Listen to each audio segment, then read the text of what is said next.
오랜만에 또 BTN에 이렇게 출연을 하게 된 것 같습니다. 제가 불교TV BTN하고는 인연이 깊어요.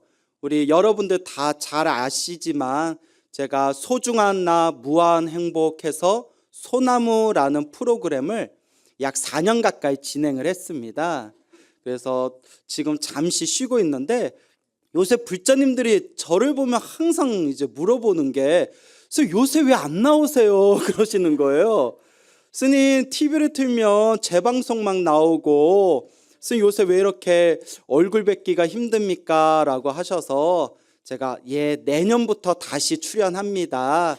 제가 조금 너무 몸이 피곤해서 나 좀 쉬겠다고 튕겼습니다. 나도 좀 쉬어야 되잖아요. 그래서 이제 내년부터 다시 소나무를 또 진행하게 됩니다. 그래서 그 전에 또 여러분들 다시 한번 뵙게 돼서 너무 반갑습니다. 어제 너무나 소름 끼치도록 너무나 신기한 이야기를 들었어요. 그래서 제가 이 이야기를 듣는 순간 아이고 잘됐다. 내일 무상사에서 또 좋은 법문하라고 부처님께서 떡밥을 던지셨구나. 또 이런 생각이 들더라고요.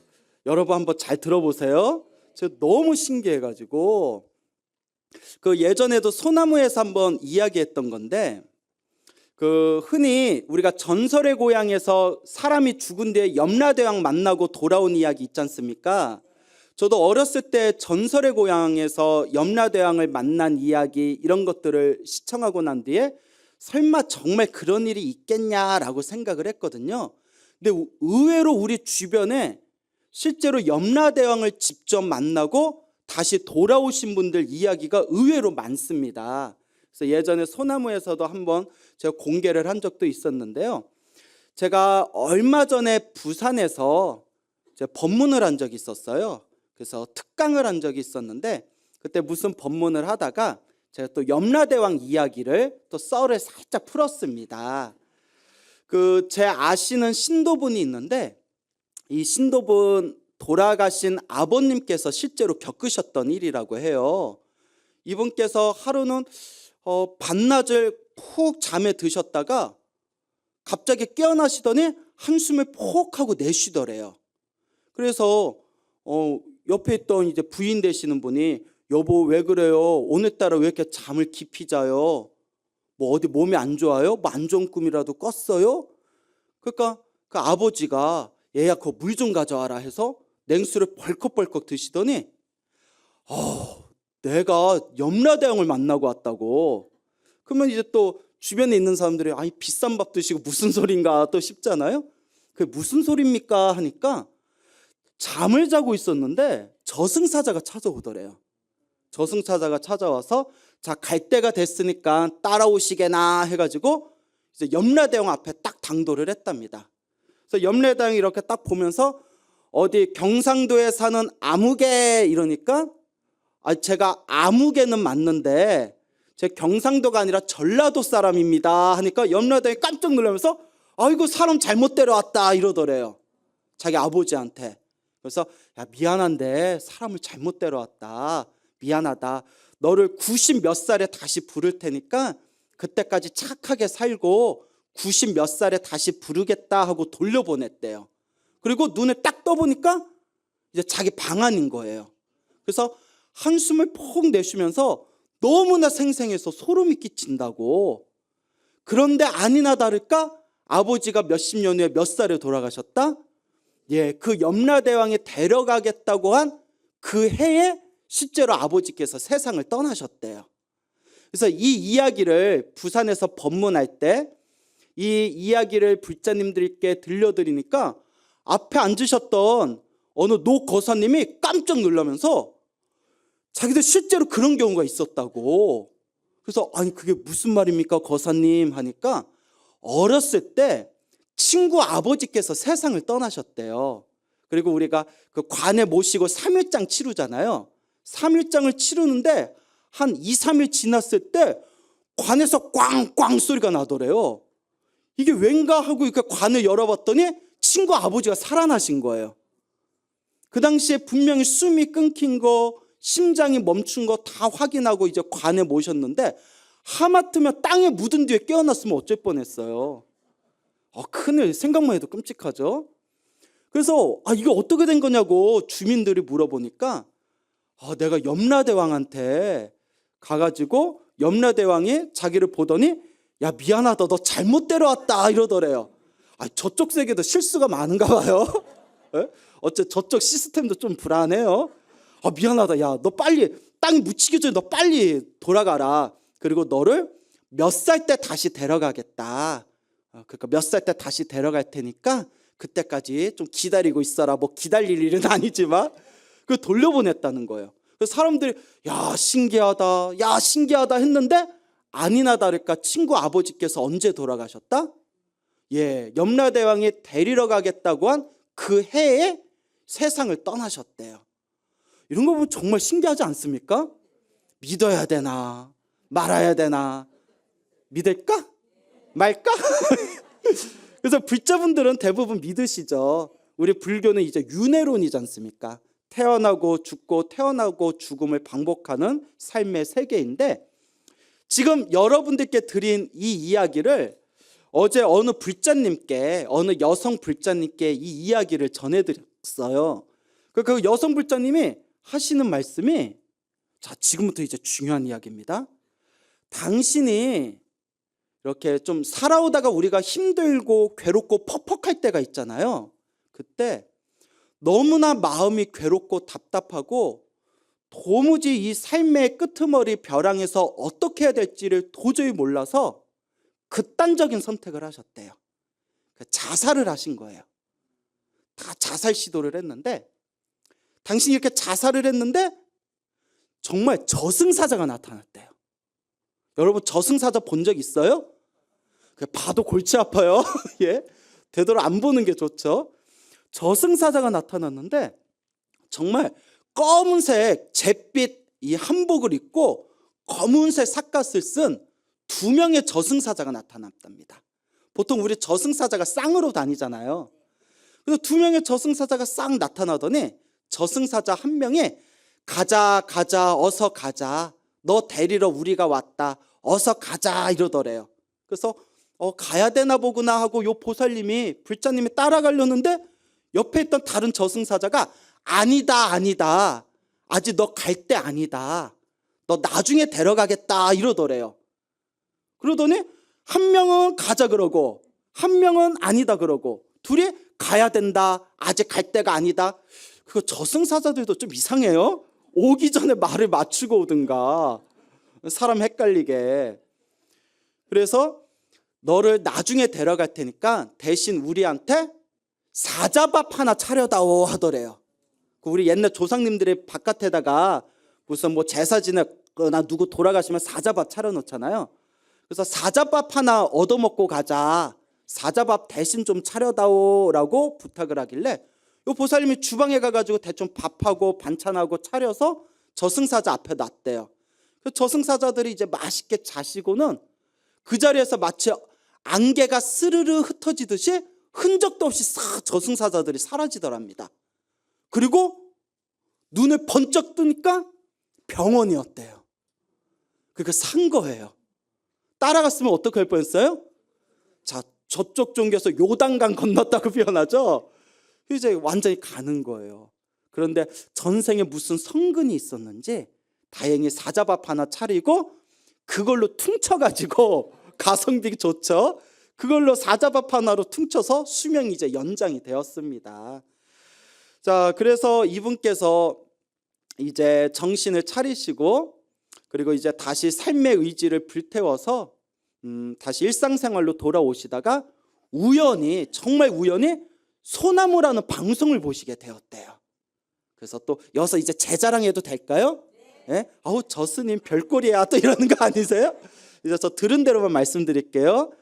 소나무 방송을 듣다가 그래도 너무 재미가 있더래요. 그래서 듣다가 자꾸 들으면서 비로소 이게 다 인과 업보구나, 우리 앞에 펼쳐진 행복과 불행이 다 누가 지은 업이구나, 다 내가 지은 업이구나, 다 자신이 지은 업이구나. 행복하게 사는 것도 불행하게 사는 것도 다 내가 지은 업인데, 요 소나무의 광우 스님이 이야기하는 것처럼 업장 소멸을 해야 되는구나. 그리고 이 불자님께서는 원래 자기는 윤회를 믿지 않았대요. 전생을 믿지 않았답니다. 근데 소나무를 들으면서 전생이란 분명히 있을 수 있겠구나. 내가 전생에 지었던 업을 이번 생에 내가 받고 있는 거구나. 그러면 이번 생에 내가 어떤 업을 짓냐에 따라서 다음 생에 또 행복과 불행으로 또 다른 모습으로 변화되겠구나라는 확신이 들면서 그때부터 열심히 기도를 하셨대요.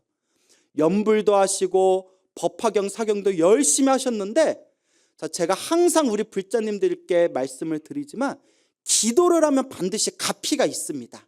분명히 있어요. 그래서 기도할 때 반드시 여러분들이 함께 드셔야 할 음료수가 있습니다. 오가피차라고요. 기도하면서 오가피 하면서 오가피차를 드시면, 미안합니다. 네, 제가 오랜만에 나와서 감이 좀 떨어졌나 봐요. 그게 마실 거예요. 또 체질 보면서 드세요. 자, 그래서 가피를 받게 될 때 우리 불자들이 기도하면서 첫 번째 받는 가피가 일단 마음이 편안해져요. 느끼죠, 여러분? 기도하다 보면 마음이 편안해집니다. 그 보살님께서, 그 불자님께서 법화경 사경하고 연불하고 매일매일 기도를 하면서 정말 그토록 들끓던 자신의 거친 마음이 편안하고 고요해지는 걸 느꼈대요. 그리고 마음이 고요하고 편안해지니까 얼굴이 어떻게 될까요? 얼굴이 밝아지는 거예요. 맞아요. 얼굴이 밝아지는 거예요. 그러니까 주변에서 보는 사람들마다 어머, 너 얼굴이 변했어. 너 얼굴이 바뀌었어. 너 얼굴이 맑고 밝아졌어. 라고 다들 신기해하더랍니다. 그러니까 얼굴이 변화된다는 것은 얼굴의 기운, 얼굴의 에너지가 바뀐다는 거고요. 얼굴의 기운, 얼굴의 에너지가 바뀐다는 것은 관상이 바뀐다는 거예요, 여러분. 무엇이 바뀐다? 관상이 바뀌는 거예요. 그렇죠. 마음이 바뀌니까 관상이 바뀌는 거예요. 그러니까 얼굴의 관상이 바뀐다는 것은 무엇이 점점 변하고 있다? 내 운명이 변하고 있는 거예요.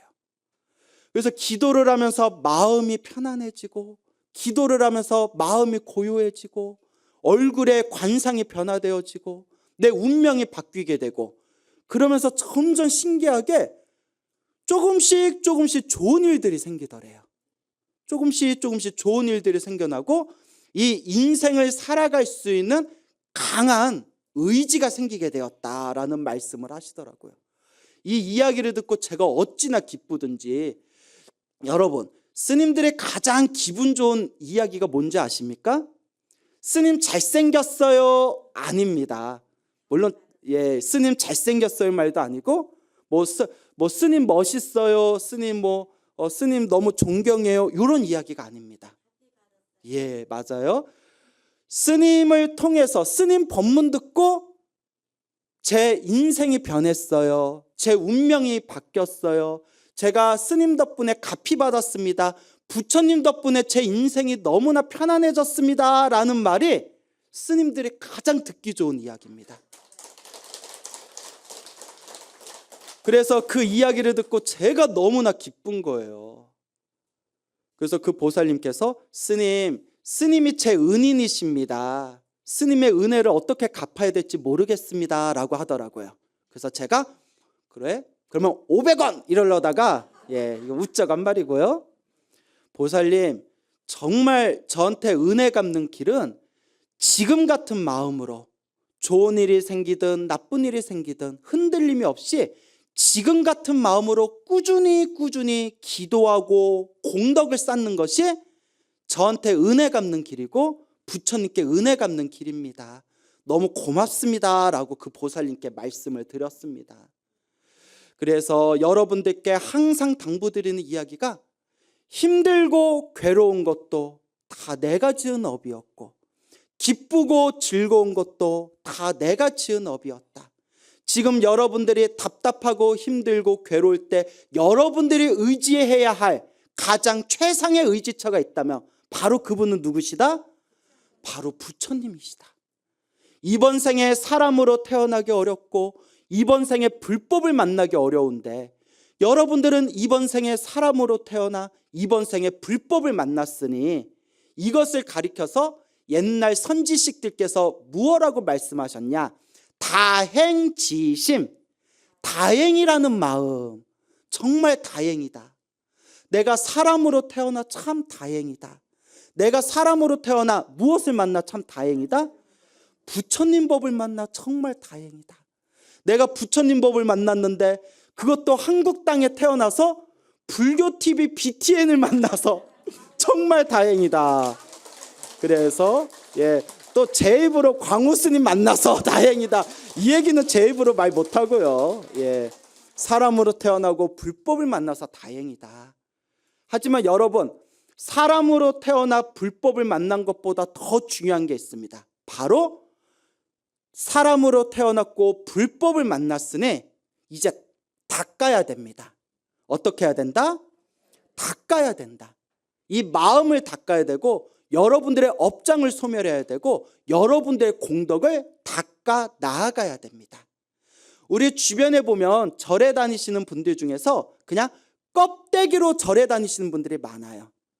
1년에 한두 번 부처님 오신 날에 연등달러 오시고 1년에 한두 번 동진에 팥죽 한번 먹어봐 이런 마음으로 오시는 분들이 많아요.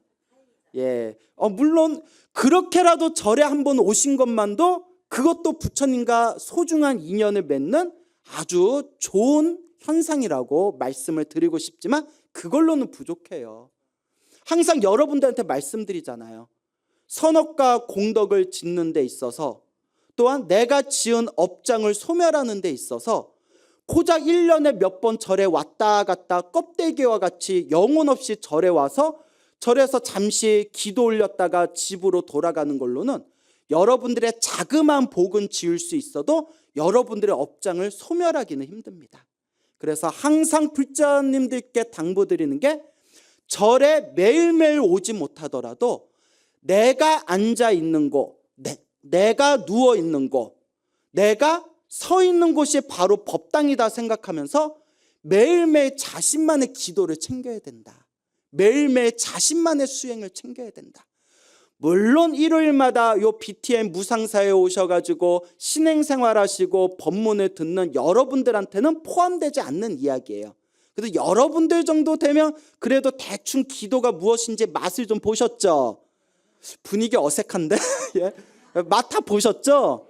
근데 지금 드리는 이야기는 혹시라도 이 방송을 보고 계시는 아직 수행에 집중하지 못하는 그런 분들에게 드리는 말입니다. 우리가 지금까지 살아오면서 시작 없는 옛적부터 지금에 이르도록 알고 지었건 모르고 지었건, 특히 모르고 지었다는 게 무서운 거예요. 알고 지었건 모르고 지었건 몸과 말과 생각으로 지은 나의 모든 악업을 참회하겠습니다. 만약 나의 업장을 모습으로서 형상으로서 보여줄 수 있다면 이 우주에서 가장 큰 산이라는 수미산보다도 내 업장이 훨씬 더 크다.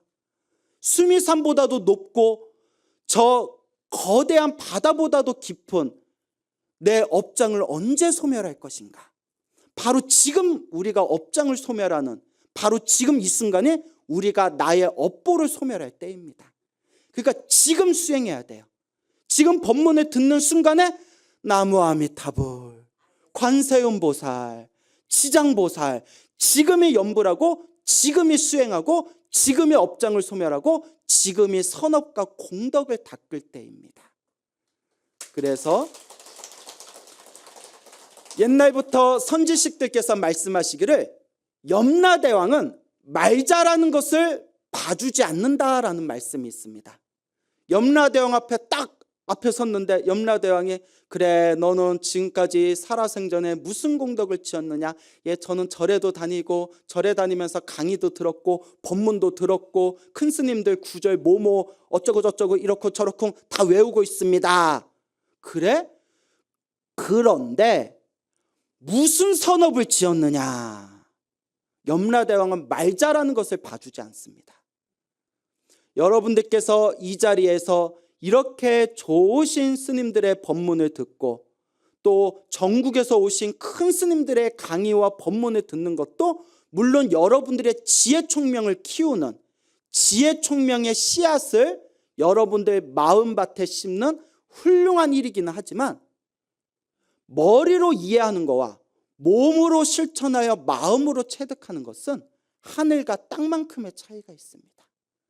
그래서 우리 불자님들께 늘 당부드리는 게, 생각마다 염불해라. 시간마다 수행해라.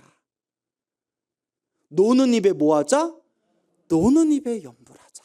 바로 지금이 수행할 때입니다. 맞아, 광우스님 말이 맞아. 나도 이제 수행할 거야. 내일부터 해야지. 아니 돼요. 알겠어. 그러면 저녁부터 수행해야지. 아니 됩니다. 그래, 그러면 1시간 후부터 해야지. 갑갑해 죽겠네. 그렇죠. 지금부터 해야 됩니다. 지금 이 순간에 나무아미타불, 관세음보살, 지장보살. 그래서 부처님의 경전을 보면 불보살님의 거룩한 명호를 한 번 외울 때마다 내 거대한 업장의 한 부분이 조금씩 소멸된다고 합니다. 여러분들이 염불한 만큼 여러분들의 업장이 소멸하는 거고, 여러분들이 복과 선업을 짓는 만큼 여러분들의 공덕의 산이 높아지게 되는 겁니다. 바로 지금입니다, 여러분. 그래서 우리 불자님들께 늘 당부드리는 게, 좋은 일이 생기든 나쁜 일이 생기든 흔들리지 말자. 좋은 일이 생길 때에는 전생에 내가 선업을 많이 지어서 내가 이렇게 좋은 일이 생기는가 보구나. 그러니 내가 더욱더 열심히 복과 선업과 공덕을 쌓아야 되겠구나. 혹시 힘들고 괴롭고 나쁜 일이 생기면 내가 전생에 박복하게 살아서 지금 내가 이렇게 힘들고 괴롭고 답답한가 보구나. 그러니까 지금 이 순간부터라도 내가 더욱더 열심히 복과 선업과 공덕을 쌓아야 되겠구나. 열심히 염불하고 기도하고 복을 지은 것 같은데도 힘들고 괴롭고 답답한 장애가 생기면 내 업장과 내 업보가 두꺼워서 받을 게 많은데 그나마 열심히 기도해서 크게 받을 걸 지금 작게 받고 있구나. 그러니 내가 흔들림 없이 그저 내 마음을 꾸준히 닦아야 되겠구나라는 부동심, 움직이지 않는 마음, 이 부동심을 갖추셔야 됩니다. 그래서 항상 여러분들 명심하십시오. 여러분들이 지어놓은 공덕도 여러분들이 받게 될 것이고, 여러분들이 지은 악업도 여러분들이 받을 뿐이니, 이와 같이 우리 앞에 펼쳐진 행복과 불행이 온전히 다 나의 몫이다라는 것을 명심하고 끊임없이 되새기셔야 됩니다. 그래서 여러분들께 또 재미난 이야기를 들려드리겠습니다. 불교설화에 나오는 내용인데요, 그 머나먼 수없는 과거에 여우가 한 마리 살고 있었다고 합니다. 이 여우가 우연히 사자를 만나게 돼서 사자한테 쫓기다가, 사자한테 잡아먹히지 않으려고 쫓기다가 요 사자를 피해서 도망다니다 그만 우물 안에 쏙 빠지고 말았답니다. 우물 안에 빠져가지고 도저히 우물에서 나올 수가 없더래요. 우물에서 나오기가 참으로 힘들고 괴로울 때 내가 이 우물 안에서 죽게 되었구나라는 생각을 하면서 아마 평범한 중생, 자기 자신밖에 모르는 중생이라면 아마 이런 생각을 할 겁니다. 정말 오늘 재수없는 날이라서, 정말 개똥 같은 날이라서 내가 오늘 우물에 빠져 죽게 되었구나. 그런데 이 여우가 어떤 마음을 일으켰냐면, 차라리 사자한테 잡아먹힐 걸. 왜냐? 사자한테 차라리 잡아먹힐 걸. 괜히 우물 안에 떨어져서 죽은 바람에 사람들이 마실 우물물을 내가 더럽히게 되었구나. 내 업을 어찌할꼬. 이런 마음을 일으키는 겁니다. 여우인데 착해. 여우가 착해. 그래서 내가 차라리 사자한테 잡아먹힐 걸. 괜히 우물에 빠져가지고 우물에서 내가 죽어서 내 몸이 썩으면 우물물이 오염될 테고 사람들이 이 우물물을 마시지 못하게 될 텐데 이걸 어쩐다 하면서 이 여우가 합장을 하면서 마음으로 다음과 같이 발언합니다. 제가 전생에 지은 업이 참으로 두꺼워 이번 생에 여우의 몸으로 태어났습니다. 부디 바라옵건대 이번 생에 제 업이 다 소멸하여 다음 생에는 부디 부처님의 성스러운 가르침을 만나서 부디 깨달음을 얻어 널리 중생 제도하기를 발언합니다 하면서 합장을 하는 거예요. 누가? 여우가. 나보다 낫네. 뭐 여우가 이렇게 똑똑해. 여우가 합장을 하면서 제가 전생에 업이 두꺼워 무엇으로 태어났습니다? 여우로 태어났습니다. 이번 생에 제가 목숨이 다한 뒤에 이번 생에 제가 지은 업장이 모두 다 소멸하고 다음 생에는 부디 무엇을 만나서? 부처님의 성스러운 법을 만나서 반드시 무엇을 얻어지이다? 깨달음을 얻어지이다. 그리고 모든 중생 제도하여 지이다 하고 합장을 하고 발언을 하니까 하늘에 있는 하늘신 제석천왕이 깜짝 놀란 거예요. 야, 무슨 여우가, 저런 여우가 다 있냐? 그래서 하늘에 있는 제석천왕이 밑으로 싹 내려옵니다. 우물 밑으로 다 내려온 뒤에 여우에게 합장을 하면서 여우여 여우여, 내가 하늘에서 지켜보니까 그대는 보통 여우가 아닙니다. 보통 여우가 아니면 뭐예요? 불여우야? 구미호야? 그대는 보통 여우가 아닙니다. 나에게 법을 설해 주십시오 하는 거예요. 여러분, 이게 중요합니다. 정말 진리를 추구하는 사람은, 정말 깨달음을 추구하는 사람은, 정말 법을 추구하는 사람은 상대를 가리지 않습니다. 나보다 낫다고 생각된다면 그 사람에게 법을 청할 줄 알아야 됩니다. 여러분, 제서천왕이 높겠어요? 여우가 높겠어요? 제서천왕이 높죠. 여기서 눈치 없이 여우? 이래버리면 우리 사이 어색해지는 거예요. 그러니까 이 제서천왕이 여우한테 법을 청하니까 또 여우가, 이게 보통 여우가 아니에요. 뭐라고 하느냐? 제서천왕님, 제석천이시여, 그대는 듣지도 못했습니까? 마땅히 법사를 초청하여 법을 설할 때는 법사를 위로 앉혀놓고 아래에서 듣는 거지, 법문을 듣는 자가 어떻게 위에 있고 법사를 밑에 있는데 법을 청할 수 있단 말입니까? 이러는 거예요. 그래서 야, 여우가 보통 여우가 아니에요. 그러니까 제서천왕이 제가 실수했습니다 여우님 하더니, 하늘의 신이니까 이 제서천왕이 하늘 세계에 있는 다른 신들을 불러가지고 다른 그 하늘 신들에게 명령을 내려서 이 하늘의 신들이 자기가 입고 있는 하늘 옷을 벗어서 그걸로 법상을 차렸대요.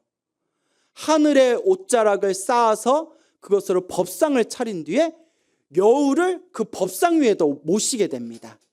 그리고 제서천왕이 그 밑에서 여우시여, 원하는 대로, 법사께서 원하는 대로 이 법상을 차렸으니 부디 수승한 훌륭한 법을 설해 주십시오라고 이제 청을 올립니다.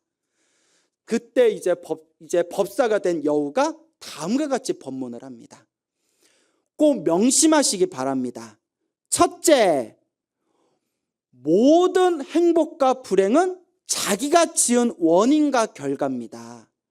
지금 세상 사람들은 인과 업보를 믿지 않아서, 이 자신이 짓고 있는 인연법을 믿지 않아서 5만 가지 수많은 악업을 저지르고 있습니다. 자신이 지은 악업은 이번 생이 아니면 다음 생, 다음 생이 아니면 다다음 생이라도 반드시 자기가 그 업보를 받게 됩니다. 그러니 첫째, 인과 업보를 철저하게 믿으십시오라고 법문을 합니다. 여운데 대단하죠? 둘째, 복을 짓는 것 중에서 가장 뛰어난 복이 불법승 삼보에 귀의하는 것입니다. 거룩한 부처님께 귀의하고, 거룩한 가르침에 귀의하고, 거룩한 스승들께 귀의하는 것이 가장 큰 복입니다. 지금 중생들은 번뇌와 망상이 참으로 많아서 이 불법승 상보를 믿고 의지할 줄을 모릅니다. 그러니 마땅히 불법승 삼보를 믿고 의지하십시오. 세 번째, 복을 많이 지으셔야 됩니다. 선업을 많이 지으셔야 됩니다. 그리고 복과 선업을 짓는 것 중에서 가장 뛰어난 공덕은 바로 법공양, 법보시입니다. 사람에게 한 끼 식사를 주면 며칠 동안 살릴 수가 있고, 사람에게 보물을 주면 평생 살릴 수 있지만 그래도 윤회에서 벗어날 수는 없습니다. 사람을 윤회라는 생사고해에서 벗어나게 하는 것은 오로지 법공양뿐이 없습니다. 사람들에게 법을 베풀어야 됩니다. 그러면 법을 베풀기 위해서는 마땅히 스스로 부처님의 법에 의지하여 열심히 수행을 해야 됩니다. 열심히 수행해서 마음을 깨달아 중생을 제도하는 것, 이것이 진정한 길입니다 라고 법문을 하는 거예요. 첫 번째, 인과 업보를 철저히 믿어라. 두 번째, 불법선 삼보를 의지해라. 세 번째, 복과 선업과 공덕을 꾸준히 쌓아나가되 가장 뛰어난 공덕은 법공양이다. 법공양을 널리 펼치려면 자기 자신이 수행을 해야 되고, 자기 자신이 수행을 해서 마음을 깨치는 것이야말로 가장 뛰어난 길이고, 스스로 깨달음을 얻어서 중생을 제도하는 것이야말로 가장 진정한, 가장 훌륭한 길이다라고 여우가 제서천왕한테 법문을 하는 거예요.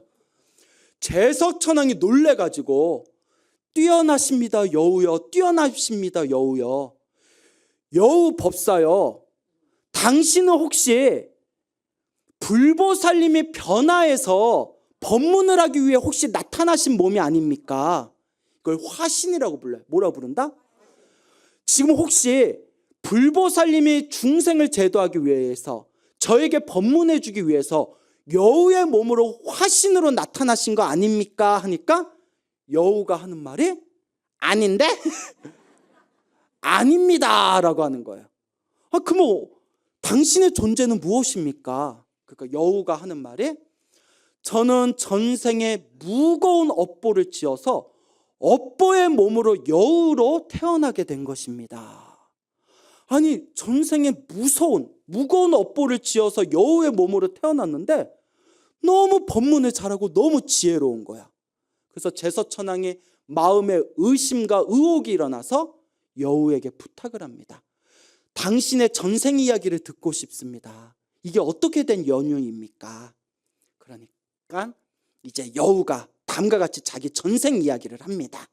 자, 여우가 말하기를, 머나먼 헤아릴 수 없는 과거 전생에 가난한 아이가 있었다고 합니다. 이 가난한 소년이 우연히 산속에서 훌륭한 스승을 만나서 수행자가 됩니다.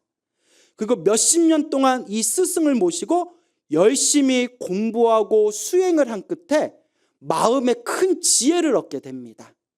수행을 통해서 마음에 큰 지혜를 얻은 이 수행자가 어느 날 나라에서 다음과 같은 소문을 듣게 됩니다. 어느 한 나라에, 큰 나라에 왕이 후계자도 없이 갑자기 죽어버립니다.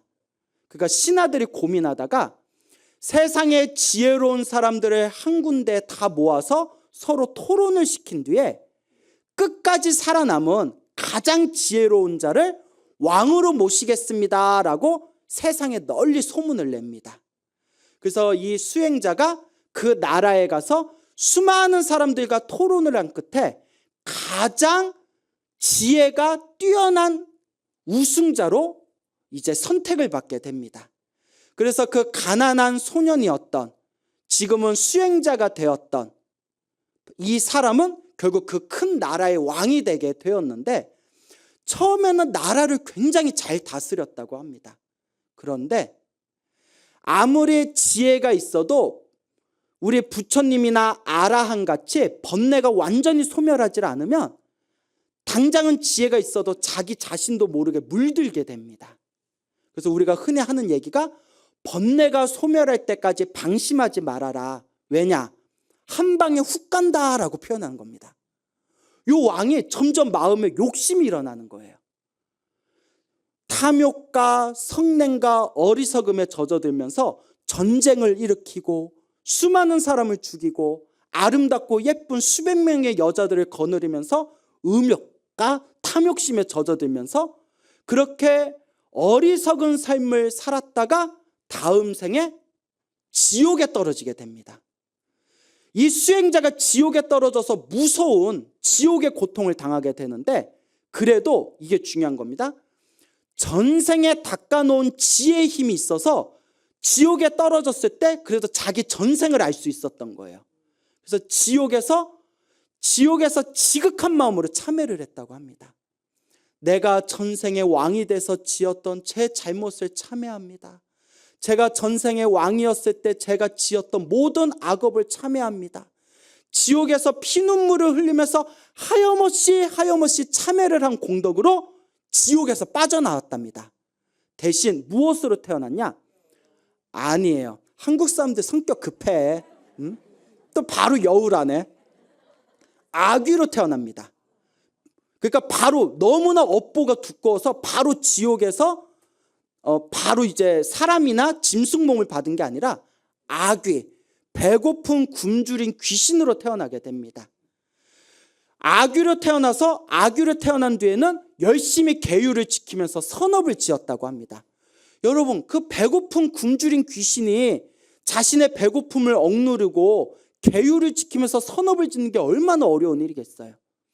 그 공덕으로 배고픈 굶주린 귀신의 세계, 아귀계에서 벗어나서 이번 생에 무엇으로 태어났다? 여우로 태어났습니다. 그 전생에 지혜로웠던 수행자였지만 왕이 된 뒤에 타락하고 지옥에 떨어졌다, 아귀계에 떨어졌다, 가까스로 여우로 태어난 것이 바로 지금 저의 모습입니다. 그러니 하늘의 신 제서천이시여, 지금 그대가 하늘의 신으로 태어난 것은 전생에 복을 많이 지었기 때문입니다. 부디 전생에 지었던 그 복을 까먹지 말고 지금 이 순간에도 부지런히 복을 지으시기 바랍니다. 제서천왕이 감동을 해가지고, 여우 법사시여, 그러면 그대의 몸은 언제 이 여우의 몸에서 벗어나게 되겠습니까? 그때 여우가 말하기를, 앞으로 7일 후면 저는 여우의 몸을 벗게 될 것입니다.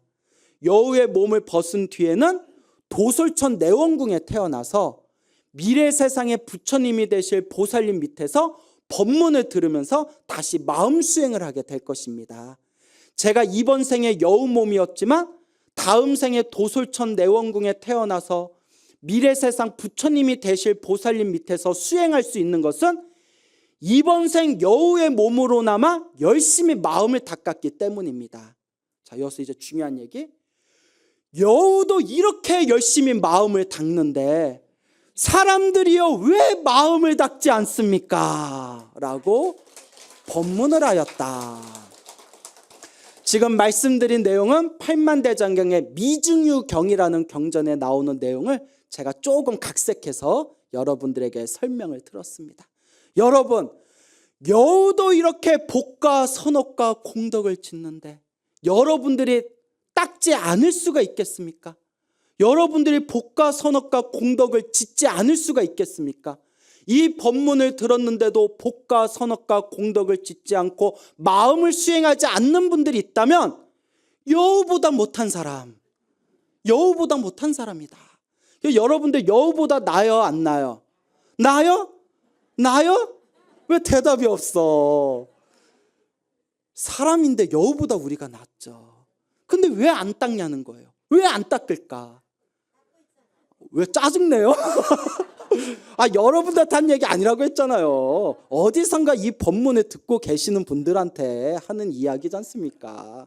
그래서 닦지 않는 분들은 지금 이 순간부터 더 열심히 닦아야 되고, 그리고 닦고 계시는 분들은 마음의 분발심을 내서 더욱 꾸준히 닦아라. 내가 지은 복과 선업과 공덕은 반드시 누구에게 들어온다? 나에게 들어오고 나에게 돌아오게 된다라는 것을 꼭 명심하시기 바랍니다. 그래서 여러분, 어떤 불자님들이 BTN 불교TV가 너무 좋고 고맙대요. 왜요? 했더니 광우스을 만나게 해줘서 고맙대요. 내부로 얘기해서 좀 그런가요? 그래서 제가 무슨 말씀을 드렸냐면, BTN이 정말 고마우면 BTN에 조금이라도 후원을 해줘라. 조금이라도 후원을 해줘라. 그래서 BTN이 다 이렇게 불자들을 위해서 방송이 운영되는 것도 다 우리 불자님들의 지극정성의 보시공덕으로 이루어지는 것이다. 그런 말씀을 드립니다. 그래서 우리 여러 불자님들, 아까도 법공양이 가장 훌륭한 공양이라고 했죠. 그래서 ARS도 있고 붓다회도 있습니다. 여러분들 형편에 닿는 대로 5,000원도 좋고 한 달에 10,000원도 좋으니까 여러분들 형편 닿는 대로 복을 짓는 마음으로 불교의 전법 포교를 위해서 ARS 붓다에 많이 후원해 주시기 바랍니다. 알겠죠? 자, 그러면 합장하시고 한 구절씩 따라 하시기 바랍니다. 불교를 믿어도 나쁜 일이 생길 때는 나쁜 일이 생기고 불교를 믿지 않아도 좋은 일이 생길 때는 좋은 일이 생깁니다. 좋은 일이 생기든 나쁜 일이 생기든 모두 내가 지은 업입니다. 좋은 일이 생기든 나쁜 일이 생기든 항상 마음이 평온한 것, 이것이 불법의 핵심입니다. 항상 복과 선업과 공덕을 세세생생 닦겠습니다. 나무 마하바냐 바람이. 예, 오늘 여기서 마치겠습니다. 성불하십시오.